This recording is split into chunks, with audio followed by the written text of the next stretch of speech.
Hi, I'm Amjad Atallah. I'm the director of the Middle East Task Force here along with Daniel Levy at the New America Foundation. And as part of our efforts to bring people from the Middle East to the United States and to talk here, we are actually very excited that we've got Dr. Mustafa Barghouti with us. A lot of you may have seen him a few days ago on The Daily Show.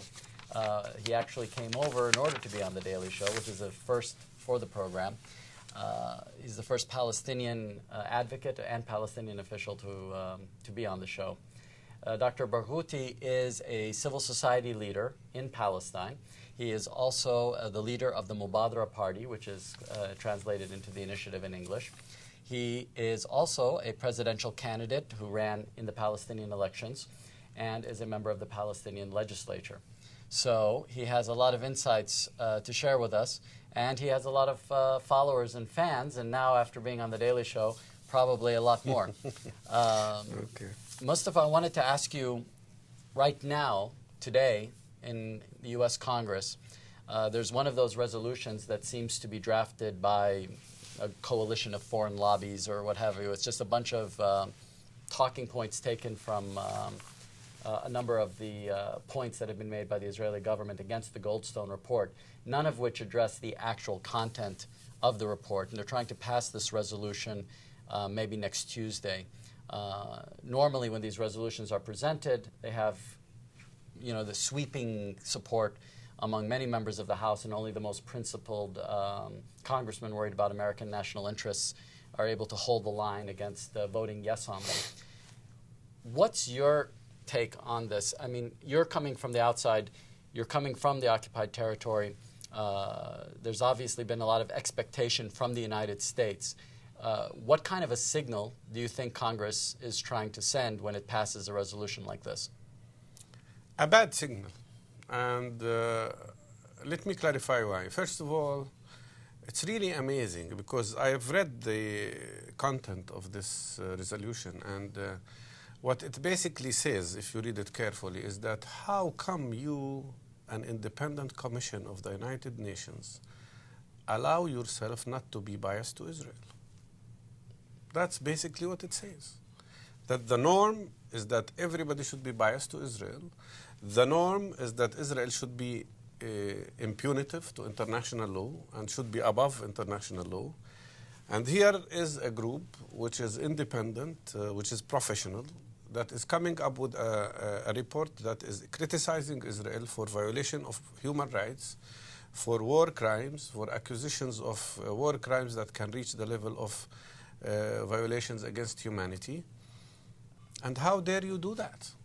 You cannot do that. That's what they are saying. And I think the Congress people who wrote the draft of this resolution are putting themselves above the expertise and making themselves a substitute to an independent commission that has acted in the most professional way, headed by Goldstone, who is himself Jewish, highly respected judge, a man who was the prosecutor against war crimes in Rwanda and in Yugoslavia, a man who have worked so hard to consolidate the principles of human rights, a man who would probably have been celebrated in Israel and in the United States had he not accepted to be on this commission. That's one issue. The second issue, I think if this resolution is confirmed, it would send very negative message about to Palestinians and to the Arab world and to the world itself, all of it, about the issue of peace. This is, in my opinion, such resolution in the Congress, adopted in the Congress, would be perceived as an attempt against the efforts of President Obama to make peace. And definitely it will send a negative message about the United States in relationship to being an honest broker or being a real broker, if I might say so, in a peace process. But more important, this resolution really puts the United States in a very awkward position and unacceptable position, in my opinion, because the value of Goldstone Report is not only relevant to the Palestinian-Israeli conflict. The man has been fair, the committee has been fair in criticizing all violations of human rights, including some of accusations of certain Palestinian violations. But the most important thing about this report, and I think many people wrote about this, is that it has established a certain standard that cannot be violated by any government anywhere in violating rights of civilians.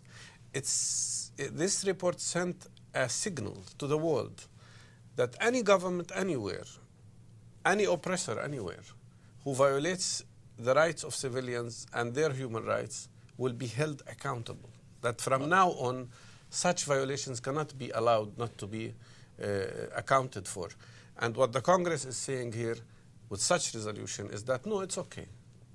Violations can take place and there will be no consequences of that. Well, now the report says not only governments and oppressors, but it also says that the Palestinian armed groups that were based in Gaza were also potentially responsible for crimes against humanity, for the rocket firing at civilian targets inside Israel. Now, if the report, I suspect, if the report had only been based on Hamas's violations, it would have been endorsed and supported wholeheartedly by Israel and by the United States. But because it also assessed Israel's responsibility, it's gotten a lot of criticism here. Now, by the way, it also speaks about violations by the Palestinian Authority in the West Bank. Yet the Palestinians now have endorsed the report after trying to not endorse it. Where does it stand right now in terms of Palestinian politics? How are Palestinian politicians viewing the report, and how do they view the next steps in the use of the report? First of all, you know very well that the Palestinian Authority made a mistake under pressure that was coming from outside and withdrew the report from the council. And then under public and civil society pressure, it was brought back and then passed with clear resolution. And that was very interesting because it showed finally that there is a power of Palestinian civil society, that it could achieve something even when the Palestinian Authority makes a mistake and forces the authority to fix its mistake. But I think the Palestinian reaction to the report has been reasonable because even Hamas has decided to form a committee to investigate the allegations that are in the report, which the report is asking for, while Israel is refusing to even do that or even look into the matter. Although some people in Israel, including the Deputy Prime Minister of Israel, have demanded that such action is taken. But you have the stubbornness of this Israeli establishment, which thinks that it should be above law and above international law, and they are trying to prevent that. But to me, the Goldstone Report is probably going to be a turning point in Palestinian-Israeli conflict. To me, I think this report will probably carry the value and the impact that the United Nations General Assembly resolution had about the inappropriate treatment of South African apartheid system of Namibia to Namibia. I mean, at one point of time. It will probably be of the same value in terms of mobilizing world pressure against the apartheid system in Israel and against the violations of human rights that are taking place in Israel. And I think the report will give big push to the movement that is growing worldwide against these severe violations of human rights that are conducted by Israel against the Palestinian people. Okay, but Mustafa, what about, I'm sure that people are listening to this are saying, okay, well, it's the same. I mean, the Palestinians are highlighting the Israeli abuses, but the Palestinians were also, as you said, mentioned in the report, Hamas and the Palestinian Authority. Do you think that the report itself will have an impact on modifying Palestinian behavior in the future in terms of violence against civilians? Because it seems that both the Israelis and the Palestinians have, or at least some Palestinian factions, have an attitude that they can engage in violence against civilians in order to achieve political ends. The Israelis do it on their side, the Palestinians do it on their side. I think it already had that effect, in the sense that you hear now very clear statements coming from different groups, including Hamas, saying we don't want to target civilians, we will not target civilians. They're declaring that at least. And I believe that this report has given us the movement of nonviolence in Palestine, the movement that is advocating that the best way of resisting occupation is nonviolent resistance, has given us a great amount of support and gave a push to the ideas we are promoting. and in terms of making people understand two things. First of all, that nonviolence is more effective than violence. And second, that our care about how the international community thinks about the integrity of the Palestinian struggle is important and matters. For years, those who were against our approach of nonviolence were saying to us two things. First of all, that Israel understands only this language of force. And second, they were telling us the international community you care about doesn't care about us. And they've taken many resolutions and nothing has changed. Now they see that now they see how much is the value of a report that was done by such a commission, the great moral integrity of such a report, and how much it is affecting the situation. And in sum, I would say that has given great support to our approach of nonviolence.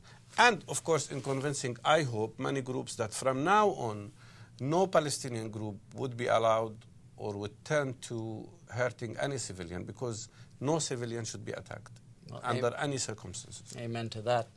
Now, I'm going to just finish up on asking you where you think Palestinians can capitalize specifically on this report. Are there specific explicit policies that the Palestinians can take that could be an example to the Israelis?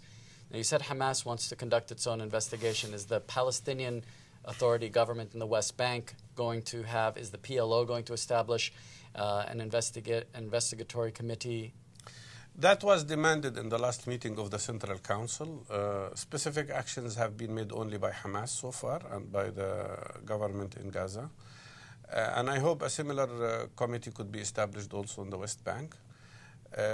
But at the end of the day, I hope this also sends a very important message to the Palestinian Authority, wherever it is, and whoever is sitting in it, whether in West Bank or in Gaza, that not only attacks on civilians are not acceptable, but violations of human rights are unacceptable, even against your own people. And that matters. Because it is mentioned in the report, although in a small way, and people tend to forget that. Right.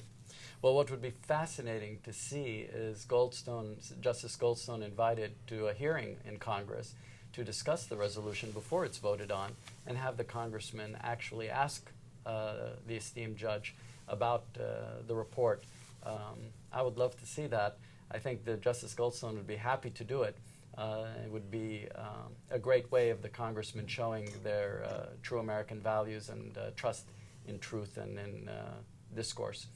And I hope the Congress will reconsider approving such a horrible resolution, because at the end of the day, as you said, this would really disturb the image of the United States and America, who is supposedly, especially under the presidency of President Obama, should be in the avant-garde of protecting and defending human rights. The last thing we want to see here is a Congress that is trying to defend those who have committed war crimes and severe violations of human rights. Well, thank you, Dr. Barghouti, for being with us. Thanks. We look forward to your next Daily Show appearance and your next visit to the United States. Thank you. Thank you very much. Thank you so much.